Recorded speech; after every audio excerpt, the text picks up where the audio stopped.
पूजन में जो आप आखा दाना रखते हो, गेहूं वगैरह कुछ भी जो रखते हो, उसकी बड़ी महत्वता होती है महाराज। यहाँ तक कहा गया है, चतुर्थी की कथा तो आप लोग पढ़ते होंगे, जो लोग पढ़ते हैं उनको मालूम होगा। चतुर्थी की कथा में लिखा है,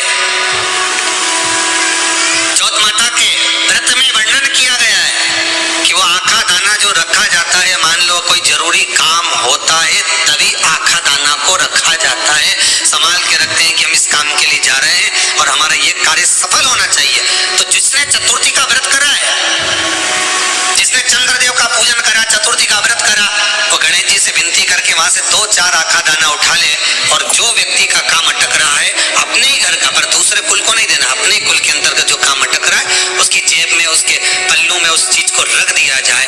तो चतुर्थी जो अगली आती है, जैसे आप महीने की करते हो तो महीने की, और आप जैसे करते हो कि 4 अलग बड़ी बड़ी चतुर्थी करते हो तो उसके अनुसार आपका कार्य सिद्ध होता ही है। उस आखे दाने का इतना महत्व होता है क्योंकि चतुर्थी का व्रत करने वाली माता जब व्रत करती है तो स्वयं चतुर्थी की कथा में लिखा हुआ है कि पार्वती जी गणेश जी से चतुर्थी की कथा बचवाती।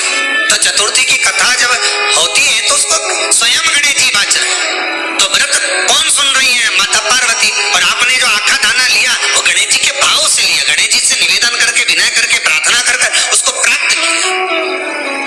तो जिनकी यहाँ संपदा की कमी होती है, वैभव की कमी होती है, लक्ष्मी की कमी होती है, प्रतिष्ठा की कमी होती है, धन की कमी होती है, उसके लिए बुधवार के दिन अगर शंकर पर 1 लोटा पानी चढ़ाया जाता है तो जिन लड़कियों का विवाह नहीं हो रहा, जिन बच्चों का विवाह नहीं हो रहा, उन बच्चों के लिए विवाह हो जाते हैं। हमारा बलवृद्धि से मतलब होता है जिस कन्या या वर का विवाह नहीं होता, 40 साल हो गए या 30 साल हो गए, या जब 28 के बाद में लड़का लड़की क्रॉस हो जाएगा, 29 में, 30 में, 32 में, 34 में, 40 तक पहुंच गए और विवाह नहीं हो रहा, तब बेलपत्री के जो पेड़ होता है, वृक्ष होता है, उस वृक्ष की जो डाली होती है, उस डाली के मनमों से जो माला बाजार में मिल जाती है, बेल की माला, उस माला को भगवान शंकर को समर्पित कर बेलपत्री के वृक्ष के नीचे पेट भगवान शंकर का पंचाक्षर मंत्र का जाप करना।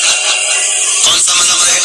पंचाक्षर मंत्र कल बताया, नमः शिवाय। अगर रसोई घर से भोजन में तुलसी डलकर अगर ठाकुर जी के सामने वो थाली रखी तो ये पक्का है वो थाली ठाकुर जी नहीं जीमेंगे क्योंकि उसमें तुलसी रखी हुई आई है। हाँ, जब ठाकुर जी के सामने थाली रखा गई और तुमने थाली रखने के बाद में मंदिर के सामने बैठ के फिर तुलसी डाली तो ठाकुर जी उसको स्वीकार कर लेते हैं। क्यों? क्योंकि 33 करोड़ देवी देवता एक जगह पर विराजमान है। जब हम थाली रखते हैं प्रथम देव उस भाग को ग्रहण कर ले। जब तक तुलसी डालते हैं प्रथम देव अपनी दृष्टि हटा लेते हैं। समय होता है, एक टाइम होता है, एक पल होता है, एक घड़ी होती है कि गणेश जी महाराज हमारे घर में आ गए। गणेश जी की सबसे पहली जो आरती हो, उस आरती के समय पर अगर धूप बत्ती जलाई जाए या गोबरी को जलाकर उसमें गूगल छोड़ी जाए और गूगल छोड़ने के बाद गणेश जी का नाम ध्रुम वर्ण कह दिया जाए तो गणेश जी को तुम्हारे घर की पूजा स्वीकार करना पड़ती है। बस वो समय हम जानते, हम तो बस उतना जानते हैं कि शिव महापुराण में लिखा और मुद्गल पुराण में लिखा, गणेश पुराण में लिखा, गणेश जी का एक नाम होता है ध्रुम वर्ण। क्या नाम है? ध्रुम वर्ण। गणेश जी का एक नाम होता है।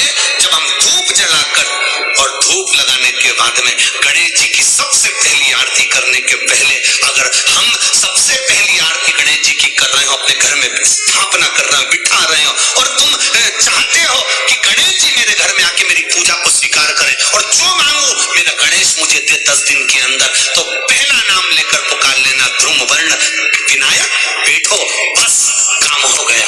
वो फ्री होकर आता। सुंदर जोड़ी थी शंकर और पार्वती की, सही है कि गलत है? कभी नहीं झगड़ते थे। इसलिए पृथ्वी पर ना तो लक्ष्मी जी के व्रत हैं, ना ब्रह्माणी के व्रत है, ना इंद्राणी के व्रत है। अगर पूरी पृथ्वी पर सबसे ज्यादा व्रत किसके हैं? माता पार्वती। तीज का व्रत किसका? पार्वती का। चतुर्थी का व्रत किसका? पार्वती का। चौथ का व्रत किसका? पार्वती का। छठ का व्रत किसका? पार्वती का। जितने व्रत है सब माता पार्वती। गणेश जी मैया को प्रसन्न करने के लिए अष्ट रूप में धारण करते हैं। 8 रूप भगवान गणेश जी ने धारण किए। एक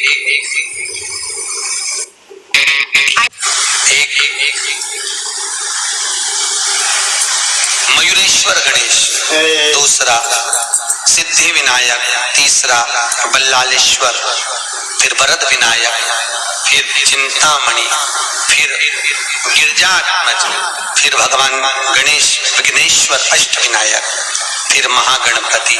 ऐसे गणेश जी के अष्ट नाम हुए। उस समय तिजोरी के अंदर जो गणेश की प्रतिमा रखी जाती है किस नाम से रखी जाती है? तो तिजोरी में हम जो गणेश की प्रतिमा रखते हैं वो वरद विनायक के नाम से रखते हैं। कौन सा गणेश? वरद विनायक के नाम से तिजोरी में गणेश रखते हैं। और वरद विनायक के नाम से गणेश जी तिजोरी में रखाते हैं। आपको कथा में कहा था घर में सीधी सूंड का गणेश और व्यापार व्यवसाय ऑफिस में उल्टी सूंड का गणेश होना चाहिए। वरद विनायक को तिजोरी में। जब मकान का गृह प्रवेश होता है तो गणेश जी की पूजन जो दरवाजे पर करी जाती है उसे सिद्धि विनायक गणेश कहते हैं। कौन सा गणेश?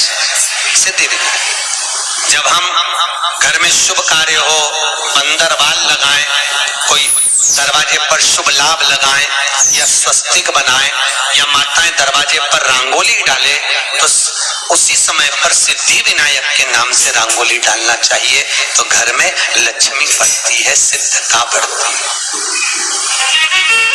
याद रखिए, कभी भी गणेश जी को, मिट्टी के गणेश जी लाते हो भादो महीने में, तो विसर्जन करो तो विसर्जन के समय पर 2 बिंदी, एक कंको की एक हल्दी की, दीवार पर जरूर लगा देना चाहिए। क्यों? क्योंकि गणेश जी हमारे यहाँ आते हैं तो रिद्धि सिद्धि के साथ आते हैं, पर जब गणेश जी जाते हैं अगर हम बिंदी नहीं लगाते हैं तो गणेश जी अपनी रिद्धि सिद्धि को साथ में लेकर चले जाते हैं। पति के साथ पत्नी वापिस चली जाती है। जब हम बिंदी लगाते हैं तो उसका मतलब होता है कि हमारे घर की बहू हमारे घर में रहे, बेटा भले भ्रमण के लिए जाए। तो गणेश जी जाते हैं, रिद्धि सिद्धि घर में रह जाती है। इसलिए रिद्धि सिद्धि को घर में रखने के लिए 2 बिंदी लगाना चाहिए, एक कुंकू की, एक हल्दी। रिद्धि सिद्धि। गणेश जी की प्रियता है दुर्वा। क्या प्रियता है? दुर्वा। कितनी दुर्वा गणेश जी को समर्पित करी जाती है? मात्र 5। कितनी? आज के जमाने में लोग गट्ठा बनाकर चढ़ा दे, वो अपनी जगह पर 5 दुर्वा पंचम इंद्रियों को वश में करने के लिए और भगवान के 5 जो स्वरूप है उनको अपने भीतर उतारने के लिए पंच। और दुर्वा में भी 3 गांठ। जब दुर्वा समर्पित करी जाती है तो उसमें नीचे दुर्वा की डंडी पर गांठ होती है, 3 छोटी छोटी गांठें होना चाहिए।